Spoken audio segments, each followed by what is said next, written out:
الكحة مش عدوك، ومش كل كحة لازم نوقفها.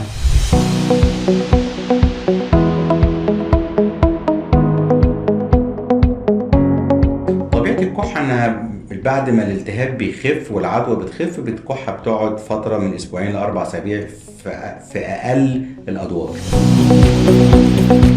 لا طبعا معظم ادوار الكحة وانواع الكحة بتبقى فيروسية، فقليل جدا لما بنحتاج فيها ندي فيها مضاد حيوي. دور مهم جدا لان هو بيلطف الكحه وبيذيب البلغم، وهو امن مفهوم. يعني دواء الكحه لما يكون عشبي ممكن امشي عليه فترات طويله. ورق الإبلاب من الحاجات المشهورة جدا في طب الأطفال، ومن الحاجات الآمنة تماما، واللي بتذيب البلغم وبتقلل كورس الكحة وبتلطف الكحة وبتذيب البلغم وتساعد الطفل على إخراج البلغم. بيبقى مناسب للكحة اللي فيها بلغم لأن هو بيذيب البلغم وبيساعد الطفل على إنه يطرد البلغم دوت، وبالتالي بيقلل فترة تواجد الكحة.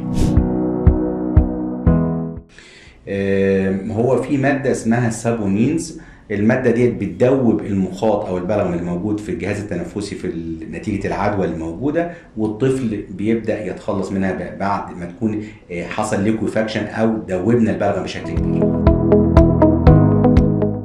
مفيش حاجه بتوقف الكحه فجاه، واحنا دايما بنحب ان الكحه تاخد كورس فترتها، لان ده نوع من انواع الدفاع عن النفس، ان الطفل بيطرد العدوى من الجهاز التنفسي وبيطرد الافرازات.